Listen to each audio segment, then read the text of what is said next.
Assalamualaikum warahmatullahi wabarakatuh. Halo semuanya, selamat datang di video presentasi dari kelompok 3 mata kuliah basis data.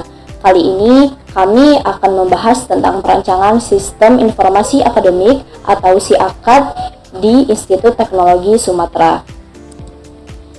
Sebelum itu, perkenalkan, nama saya Aisyah Musfirah dan rekan-rekan saya Harisma, Syahrialdi, Tanti, dan Arilfa. Kami akan menjelaskan tentang hasil tugas besar kami dalam perancangan sistem database atau basis data sistem informasi akademik di ITERA. Tapi sebelum itu kita harus tahu dulu, sebelum kita masuk lebih lanjut, ayo kita bahas dulu kenapa basis data itu penting. Basis data itu adalah kumpulan data yang terstruktur, terorganisir, dan disimpan secara sistematis agar mudah diakses, dikelola, dan diperbarui. Nah, dalam SIAKAD sendiri ada nih entitas atau konteks-konteks seperti mahasiswa, dosen, jadwal. Jadi konteks-konteks ini atau entitas ini harus disimpan secara rapih agar proses akademik dapat berjalan dengan lancar. Nah, kenapa basis data ini penting? Jadi karena data kita tuh kan banyak, jadi kita atasi supaya tidak tercecer, supaya tidak berantakan. Jadi nantinya bisa kita cari dengan mudah dan tidak hilang. Jadi selanjutnya kenapa basis data itu penting? Karena kita kan perlu data dan data itu pasti penting kan. Jadi kita perlu menyimpan data dalam waktu yang lama, dan data ini disimpan agar bisa digunakan oleh banyak orang seperti dosen, admin, bahkan kita sendiri sebagai mahasiswa. Nah, karena basis data ini penting, salah satunya itu adalah karena basis data ini membantu sistem berjalan, sistem informasi akademik berjalan, karena di situ kita bisa mengakses nilai-nilai yang telah kita peroleh dari ujian-ujian dari semester-semester sebelumnya, seperti itu. Nah, saat ini ITERA memiliki jumlah mahasiswa yang terus meningkat setiap tahunnya. Maka dari itu, hal ini menuntut adanya SIAKAD yang andal. Masalah yang sering muncul antara lain adalah pencatatan nilai yang tersebar, data ganda, dan proses KRS secara manual. Maka, solusi yang tepat adalah dengan menggunakan sistem basis data relasional yang mengelola semuanya secara terintegrasi.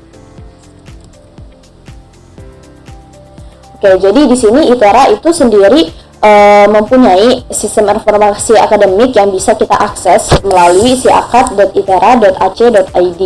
Nah, jadi dalam tugas ini kami diminta untuk merancang ulang versi sederhana dari SIAKAD dari sistem tersebut.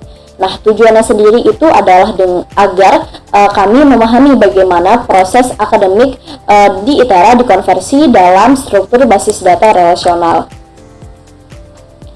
Nah, bagaimana sih proses akademik di kampus? Jadi, mahasiswa ini pertama-tama mendaftar ke program studi atau prodi saat awal masuk kuliah. Nah, dosen ini juga terdaftar dalam prodi sebagai dosen pengajar atau sejenisnya.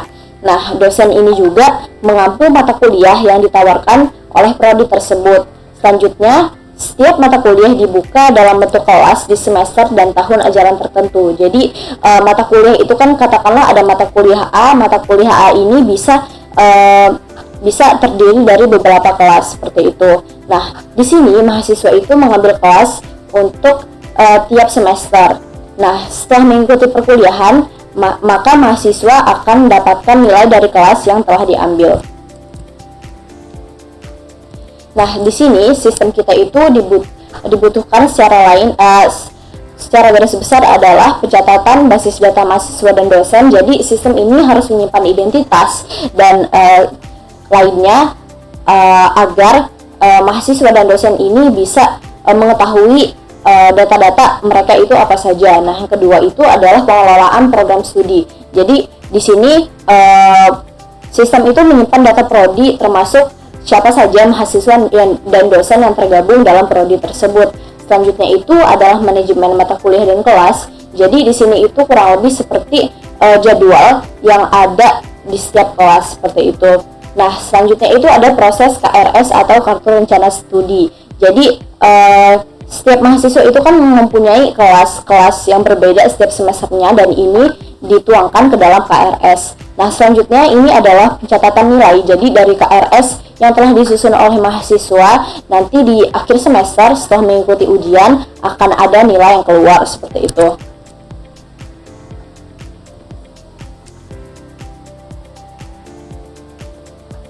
Nah, selanjutnya itu kita berandai jika terjadi masalah tapi kita tidak memiliki basis data. Nah, kemungkinan akan terjadi informasi yang tersebar di banyak tempat, atau ini tidak sistematis, tidak terorganisir, jadi kita sulit mencari.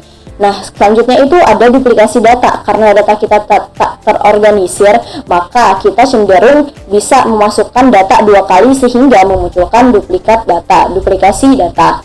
Nah, selanjutnya itu kita juga akan rentan salah input dan kehilangan data. Selanjutnya, sulit untuk menelusuri riwayat akademik mahasiswa karena kita tidak mempunyai database yang terstruktur.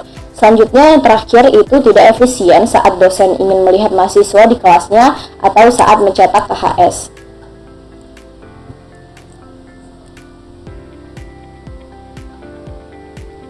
Nah, di sini basis data itu menjadi solusi sendiri terhadap perancangan sistem informasi akademik yang ideal. Karena apa? Karena yang pertama itu, dengan basis data kita akan menyimpan data-data itu dalam sebuah sistem yang bernama database, dan sistem ini itu saling terhubung antar entitas. Jadi misalnya tadi ada entitas mahasiswa, dosen, prodi, jadwal, dan lain-lain. Nah, selanjutnya itu karena basis data ini kan katakanlah kita memakai basis data relasional. Jadi ada relasi antar tabel yang menjamin konsistensi. Jadi satu NIM itu hanya akan ada pada satu mahasiswa, dan satu mahasiswa ini akan berelasi dengan kelas-kelas, dengan nilai-nilai, dan lain-lain. Selanjutnya itu dengan basis data kita akan mudah menelusuri data dan mudah mengelola data. Selanjutnya itu akan memudahkan proses akademik yang otomatis dan optimal. Selanjutnya itu dengan basis data, keamanan dan backup data juga terjamin. Jadi di sini saya akan menjelaskan bagian perancangan database dan IRD. Pada perancangan basis data ini, dia memiliki entitas utama, yaitu ada mahasiswa, prodi, dosen, mata kuliah, dan kelas.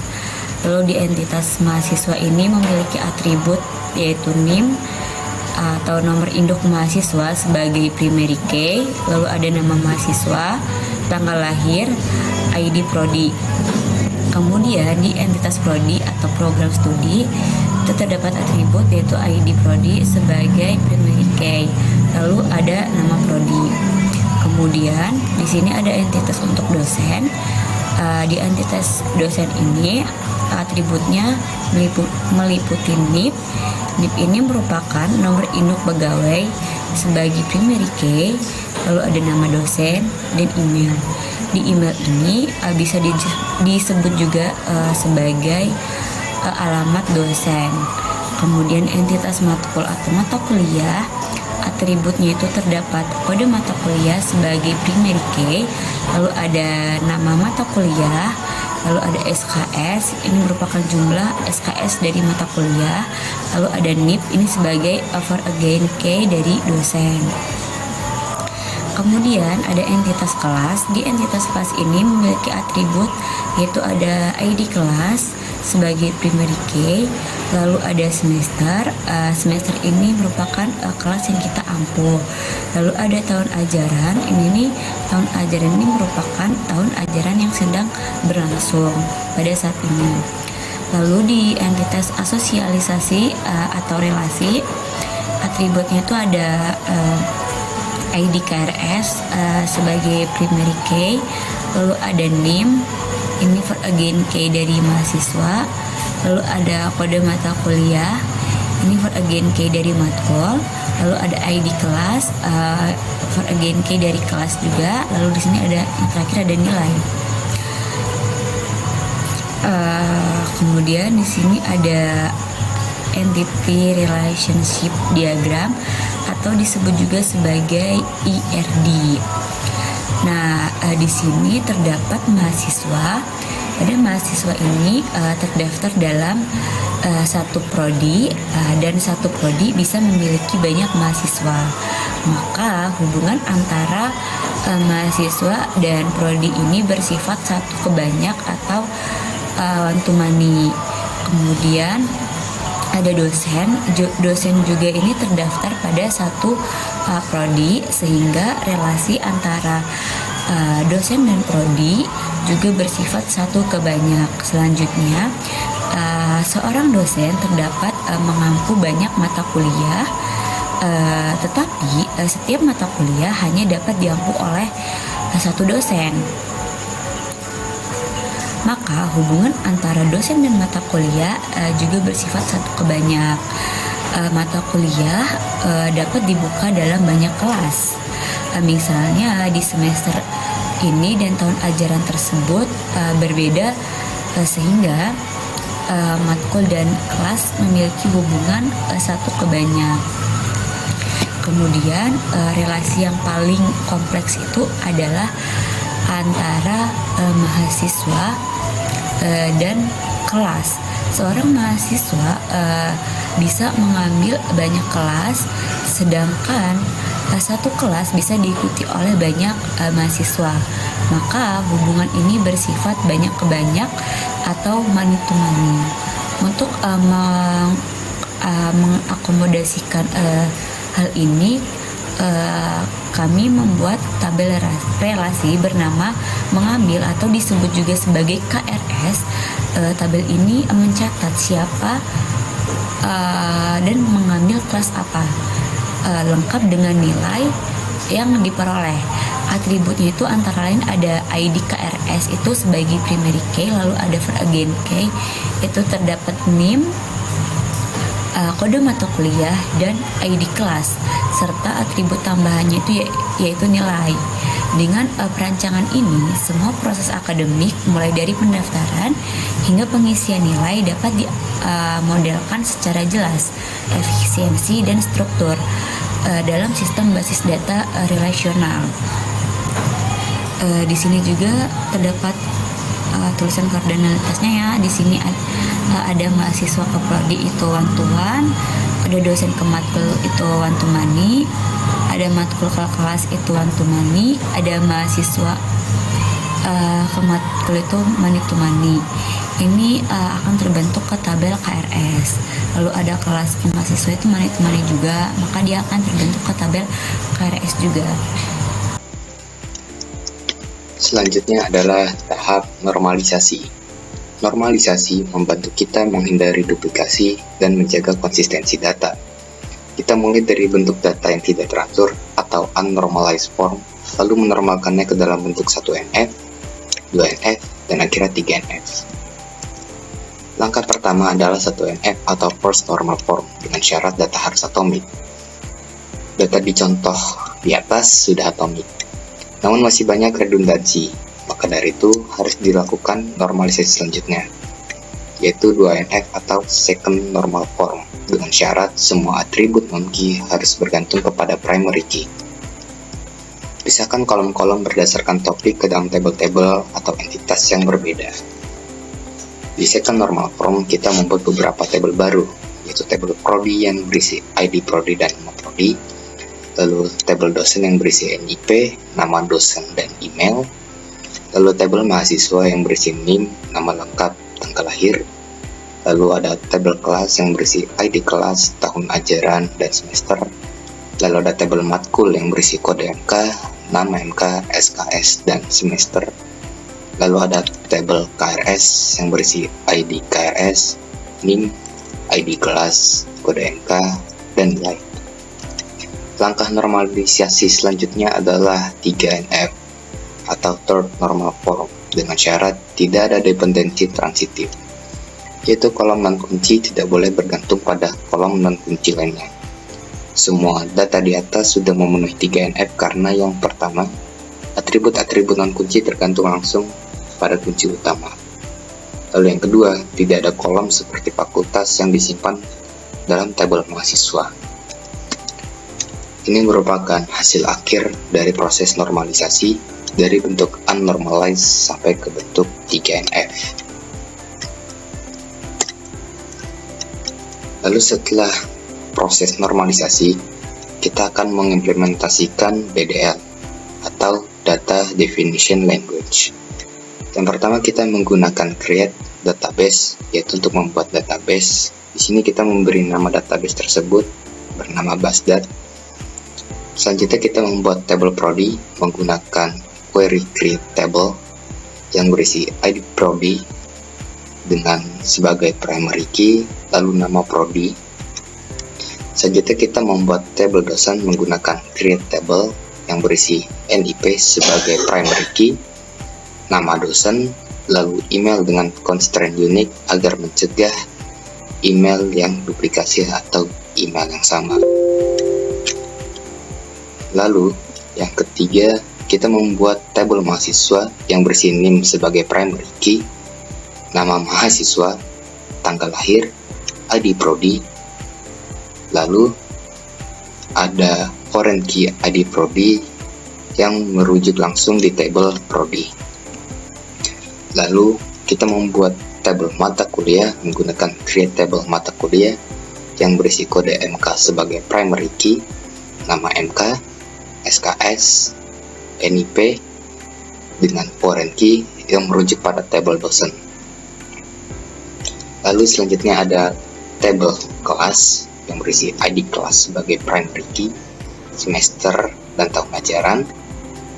Lalu yang terakhir ada create table KRS yang berisi ID KRS, NIM, ID kelas, kode MK, nilai dengan foreign key NIM yang merujuk di tabel mahasiswa dan foreign key ID kelas yang merujuk tabel kelas, dan terakhir ada foreign key kode MK yang merujuk pada tabel mata kuliah. Ini merupakan visualisasi IRD-nya atau diagram IR.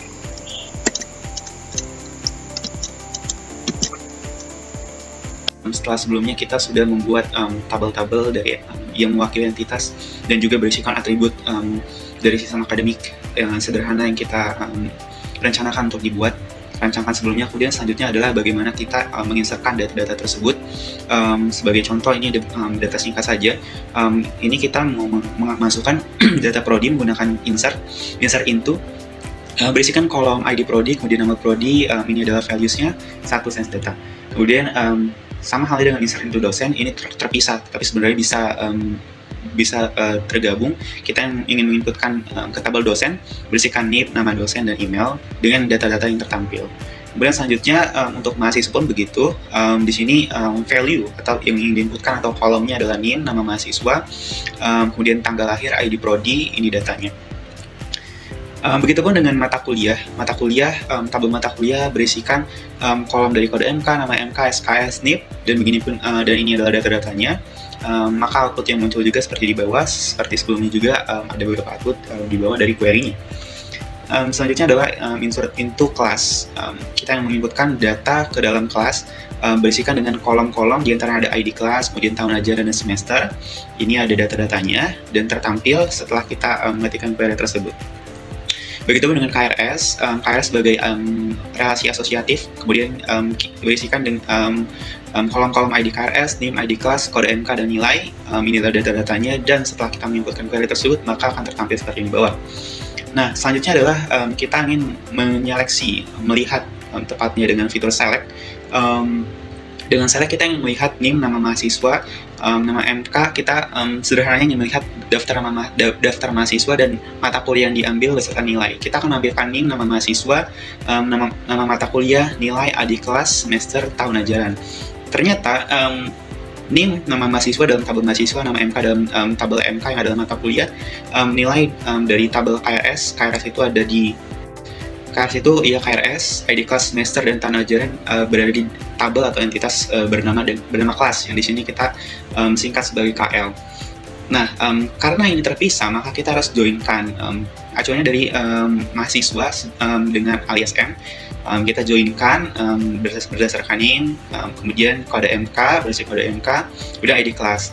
Maka yang tertampil adalah kolom-kolom yang di sini, dan setelah kita joinkan maka akan tertampil outputnya seperti yang di bawah. Kemudian selanjutnya kita ingin melihat bagaimana daftar mata kuliah dan dari dosen pengampu. Kita ingin menampilkan kode MK, nama MK, SKS dari tabel mata kuliah, nama dosen kita ganti nantinya outputnya di dosen pengampu itu dari tabel D. D adalah dosen. Dosen ini acuannya dari tabel mata kuliah atau MK. Kemudian kita left join-kan dosen berdasarkan NIP dari tabel dosen dan mata kuliah. Maka ketika setelah di left join-kan, maka kolom kode MK, nama MK, SKS, nama dosen yang kita ganti menjadi dosen pengampu itu akan tertampil dan outputnya seperti yang di bawah.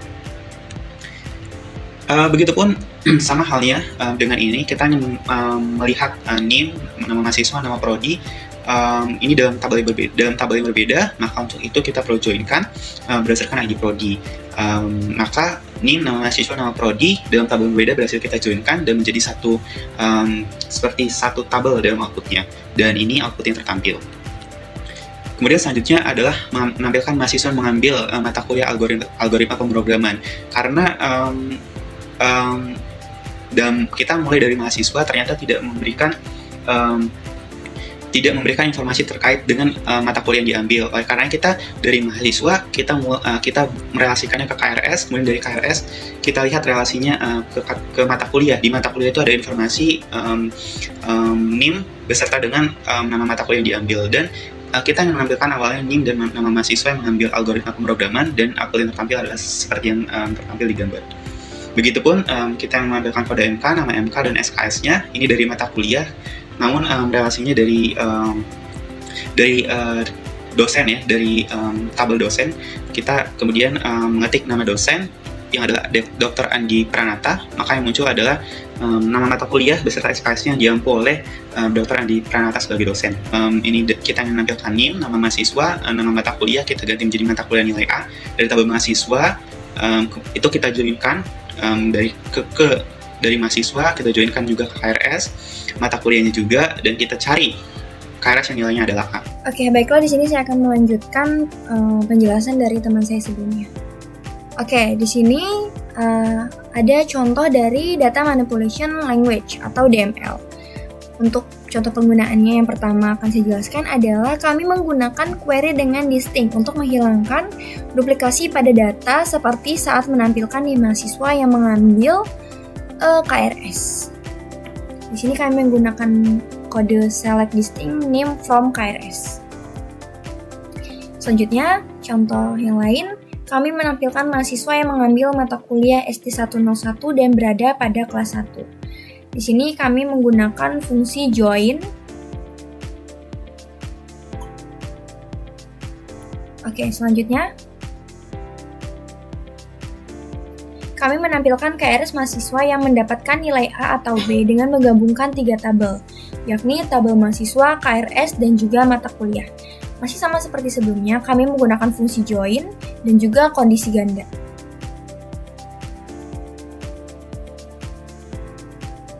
Contoh selanjutnya, kami menyaring data mahasiswa yang tidak mendapatkan nilai A dengan klausa were not.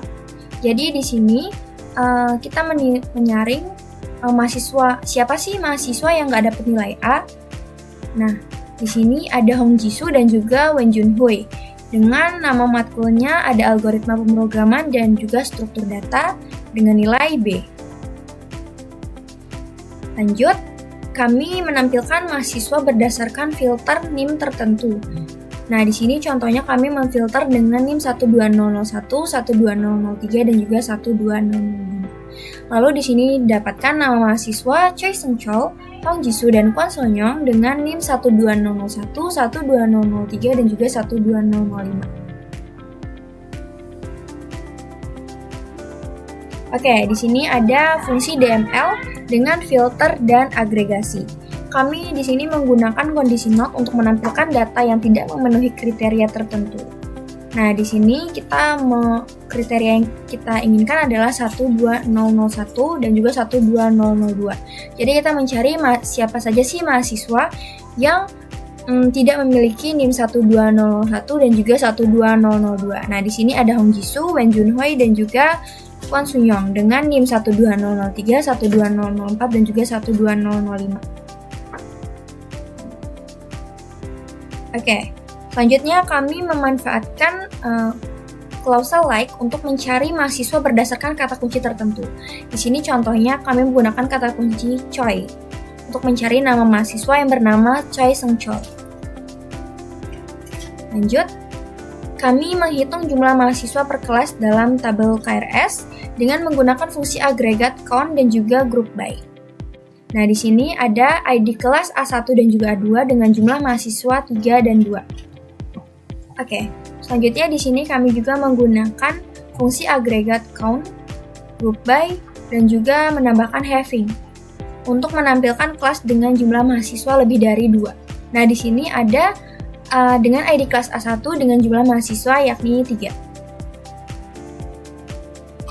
Oke, lanjut kita ke DML dengan update. Nah, kami menggunakan perintah update untuk memperbarui data pada tabel. Contohnya di sini kami ingin mengubah email dosen dengan NIP, ya ini 198000101. Oke, lanjut ke exploratory data analysis atau EDA. Di sini kami melakukan eksplorasi data untuk mendapatkan insight dari informasi yang telah ada.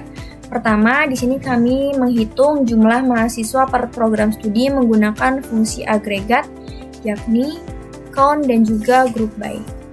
Di sini ada sains data nama prodinya dengan jumlah mahasiswanya ada 5.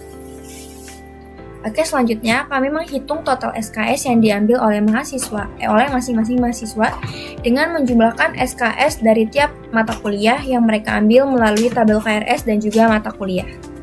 Di sini rata-rata total SKS yang mereka ambil adalah 3. Selanjutnya ada data control language. Nah, di sini untuk DCL contohnya kami menggunakan grant dan juga revoke.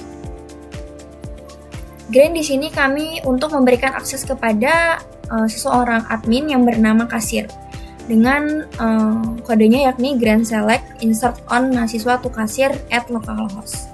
Lalu apabila kita ingin mencabut akses dari kasir yang sebelumnya, kita menggunakan kode revoke insert on mahasiswa from kasir at localhost. Oke. Sekian penjelasan dari kami mengenai perancangan sistem informasi akademik sederhana yang ada di ITERA dengan sistem berbasis database. Dengan sistem berbasis database, diharapkan proses akademik dapat berjalan dengan lebih efisien, aman, dan juga terstruktur. Terima kasih kepada teman-teman yang telah menyimak. Jika ada pertanyaan, silahkan tinggalkan di kolom komentar. Kami akhiri. Wassalamualaikum warahmatullahi wabarakatuh. Sampai jumpa semuanya.